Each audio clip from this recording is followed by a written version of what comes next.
Hi guys, welcome to Iski the Cheapo Gamer. I am Iski the Cheapo Gamer.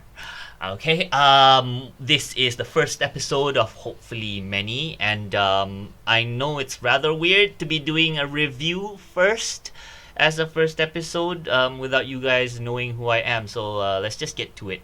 Alright, Cliff Notes. I am an actor here in KL. I decided to get back into flight sims and space sims because of Star Wars Squadrons. And I have a huge love for Star Wars, and thank you very much, EA, for developing Star Wars Squadrons because that was like my childhood. That was my jam. I was into X-Wing versus TIE Fighter, X-Wing Alliance. Not so much Rogue Squadron though. But yeah, it was a great childhood experience, and my first bit of kit was a Wingman 1 joystick. And then I switched over to driving sims, playing Geoff Crammond's Grand Prix series and F199. I remember F199 as well with a joystick, so if you can imagine, I was like accelerating and braking with a joystick. And then, so I kind of forgot about gaming for quite a while until 2 years ago, because I kind of retired from kart racing, which was my adrenaline rush. And then, so after retiring from the club racing scene here in Malaysia, just because of the cost, I got back into performing, found my mojo there, and along the way I picked up Logitech Momo force feedback wheel. Really nice, and I just kind of restarted playing driving sims, with some games. Primarily, my poison right now is Asetto Corsa. And then when I went to Singapore for a show, I saw this thing come up online for sale, the Logitech G27. All right, and I wanted something with a clutch, just so that the realism in Asetto Corsa like really helps if you have a clutch and a manual thing. So yeah, got into it and decided to start really sim racing, and I got into this league with Playbox. Shout out to you guys, Edwin. Hi. So yeah, Playbox here is an organizer and an esports center in Malaysia. They specialize mostly in driving sims. So I got into that. And along the way, I've made some mods. So anyway, this channel is supposed to be about the cheap route or the DIY route to gaming. So if I could find a second-hand Fanatic wheelbase, I would buy it. But if it were brand new, like any China stuff, that would be great. So like a lot of my stuff is second-hand. Like my first one, the Momo, was from a friend's widow. So like super sad. He died. So I was allowed to buy that thing just so that they can move. And the Wingman Force feedback was a bundle that I got with the wheel, so I played with that in order to practice for Star Wars Squadrons. And then I decided to, how it spirals. Everybody knows how it spirals. So then I decided to get like something cheap but still a HOTAS, and that was supposed to be already unboxed, but I didn't manage to video it properly, so I need to do some movie magic with that one. So you'll get the reactions, but like teaching it at school is really difficult, guys. Like, appreciate your teachers. All right, but the first episode here, I am going to be reviewing a product, and I decided to do this because it is a genuinely great product, and most importantly, cheap. Now, some background. I actually got when you're going into sim racing or flight simulator stuff, like it really helps if you could like see around you in an organic way.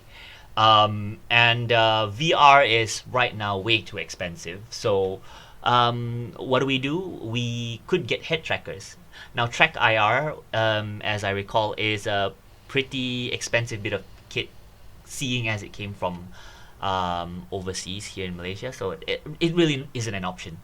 Um, and then your POV hat on the joystick, again, it's just not organic. So what do you do?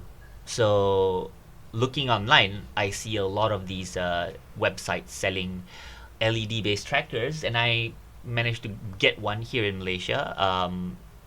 It worked kind of well, but seeing as it's an LED system, LED based system, so when I will not tell you whom I bought it from. I think for some things LED based systems are great, but for my case, I have a really bright room, and I think there's some reflections here that are not giving the correct information to the camera. So LED based systems usually just require a webcam, so it's a great entry point, and I loved it for like the first half an hour. And then there's just so many problems calibrating it. So what's the next best thing? The next best thing is this. All right, introducing the S&A Head Tracker, made in Malaysia. Now, instead of an LED based system, this is a gyro based system, and it just straps on top of your headset. First of all, let's go with a pro. Go pro. Okay, so a pro would be, because it is gyro based, it just tracks your head movement and like the speed of the head movement, which is a great way of like kind of giving you the feel of actually looking through a corner if you're driving a race car, or like around you up to a certain point. Like if you look behind, I don't know how that can capture. Yeah, but you could set your software, and I'm sure everybody knows, but you can set your software to kind of like push through that back while you're watching the screen. All right. So anyway, S&A Tech Head Tracker, and Abang Din, shout out to you. The reason why I decided to do this as my first episode was because, okay, number one, that unboxing was really heavy heavy editing, so this is nice and simple. So the other reason is that because this is really worth your money, like 130 ringgit. You convert that into American dollars, for those of you who deal in American rubles. That is around about, what, I think 20, 30-ish dollars, $35. It's nothing, you know. So pro is price, pro is gyro system. It works with open source software. So there's two, which is also bundled up with the product. What happens is basically you order it online, and then you after payment and delivery and everything, they will send you a link. All right, and from this link you will download the software. Using two software, you use OpenTrack. Okay, OpenTrack, this is an open source software for head trackers, and then ED Tracker. So these two bits of software is the only thing that you need. All right, and it's just really plug and play after that. So you install, plug and play, install the drivers, and it's pretty much minimal setup time. So it's really good. Whereas the LED based system, the thing about LED based systems is that you can just make it on your own. And it will work out fine, but you need to really take the time to set everything up and calibrate and make sure your lights are the same. Whereas this one is just plug and play, install the driver, bada bing, bada boom. All right. So unboxing, I couldn't wait to unbox this, so I did not manage to do an unboxing, but it just came in this. All right. It came in this. And it was taped onto the bottom with a lot of bubble wrap. So it's a really good bit of kit. All right, a con. All right, I'm not saying this is like the magic bullet. I mean, for me, it is the cheap magic bullet. The con is this: it requires constant data to be fed to the computer via USB. It's a 2-meter length bit of wire, so it's okay. Like this cable's two meters. Like if you're sitting in one place, you should be able to just see. And yeah, you just have to make sure you cable manage like a little bit. Yeah, if version 2 could have a USB transceiver, like a dongle, that would be even better. Okay, so it comes with this strap, okay, this Velcro strap, and yeah, so good product, really really good product. So it's enough with me talking about this. All right, why don't you just see for yourself how it does. All right, so this footage is of me practicing for the King of Battle races in Sepang, well, virtual Sepang. And the car is the Honda EF, engine swapped with the EK running gear, because the official car for that particular competition is the Spoon Civic Honda EK9. But I can't get it to work on anything but race mode. Therefore, this is a pretty good practice car, a missile, if you will. Alright, so enjoy my laps in the EK9 with me screaming a lot. Ciao, and enjoy.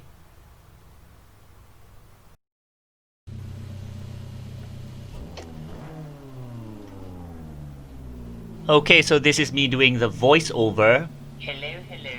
It's not often that I'm recording. Yeah.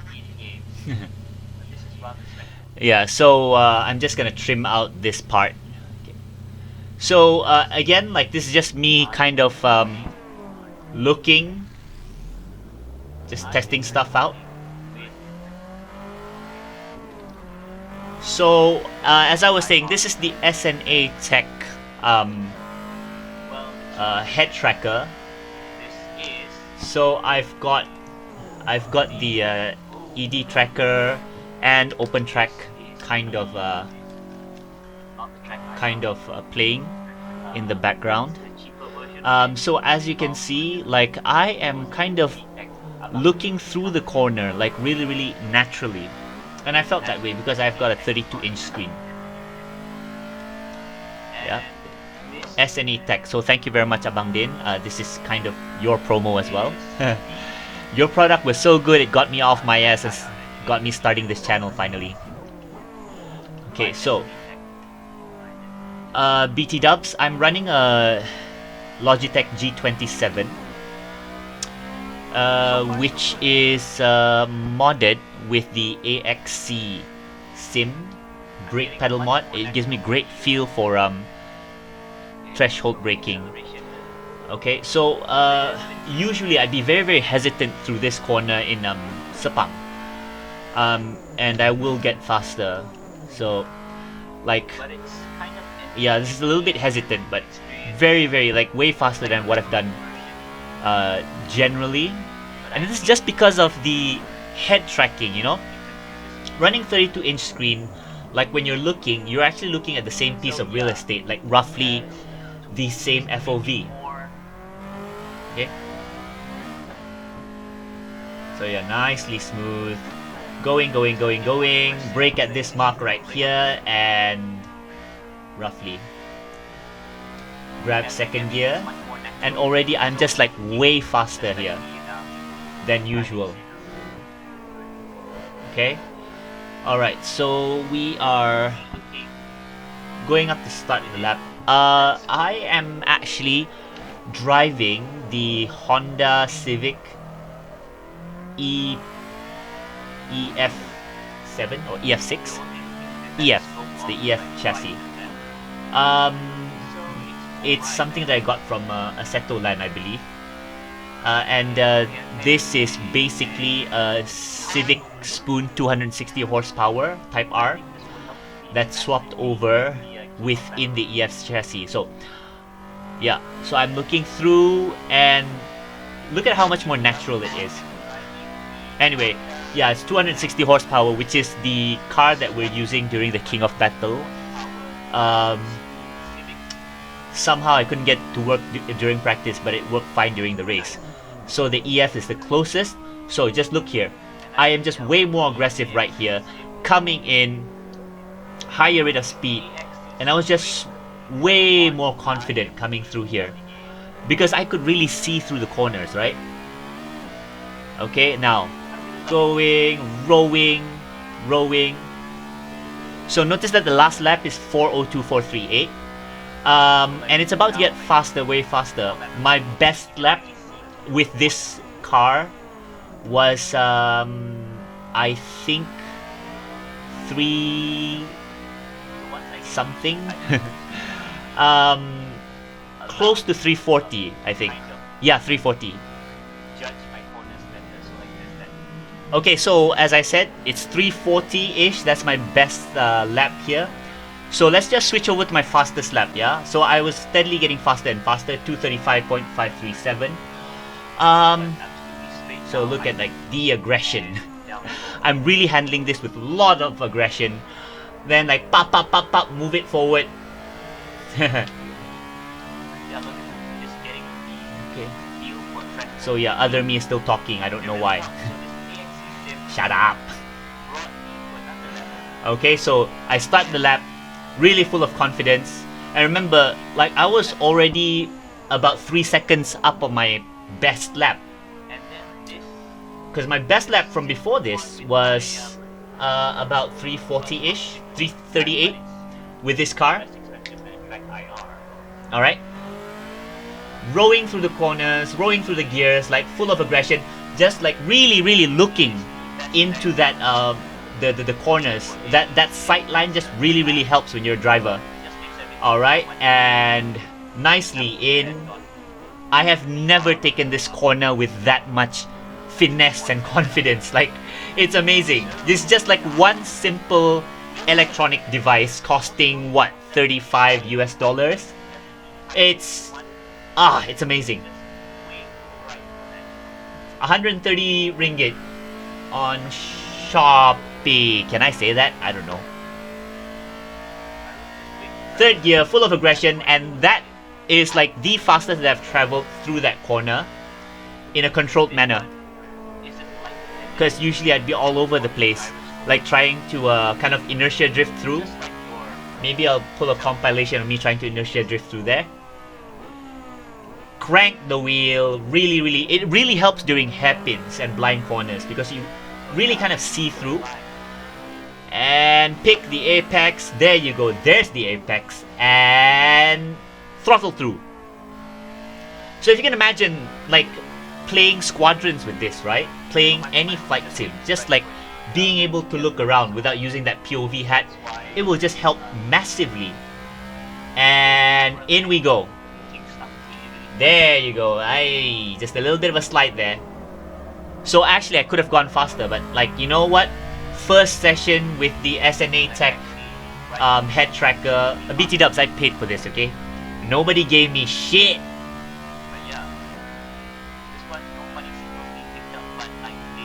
Through the corner. Okay, so I'm gonna shut up now and just listen to other me. Like, his reaction. I'm guessing the ones that are on the same frequency or whatever. It's not electronically shielded, right?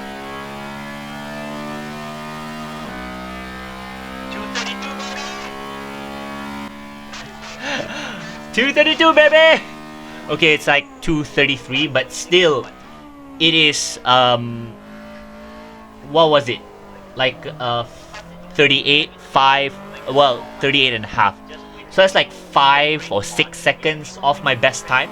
It's really not that bad, and like, there's scope to improve because, you know, with the head tracker, as soon as I get used to it, like I can really like home in on the skills. So yeah, this is like a really good buy, guys. It's quite well made even though it's 3D printed. So yeah, it's really like there is no reason not to buy this if you're in the flight sim community or the sim racing community. It will help massively. Of course, it's nice if you could get a VR headset, but you know, compare something like a Vive or a Rift to this in price. way different, way different. And plus, I like to check my WhatsApp messages, so you know what? This is really good enough for me. So yeah, I think I'm gonna stop the feed right here and continue on to the closing. Alright, see you in a bit.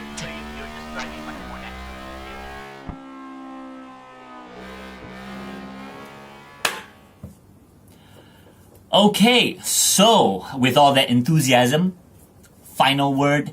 Yes, I really recommend the S&A Tech Head Tracker.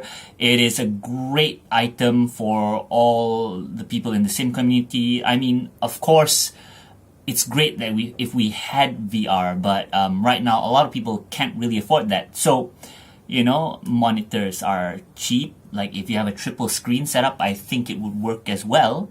And yeah, for 130 or 150 ringgit including postage, I think it's really the best deal for all of us who want to just look around and like add a little bit more realism to our sim racing or sim flying. So, all right. So that being said, great job, S&A Tech. Go ahead and check out their Shopee, which is right there underneath, or is it up here?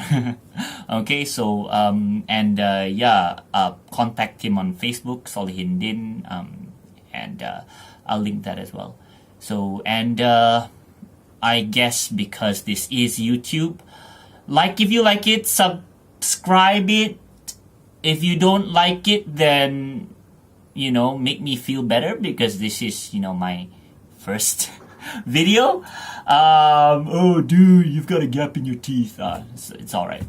I welcome any and all criticism, and hopefully I will see you next time when I have my cheapo Chinese joystick. Which one? Alright, you'll see that and other stuff. We will also do some builds here, because I have a welder and you can see me absolutely fail at welding, because I do need to upgrade this chair. I'll tell you about this one later. Ciao, bye.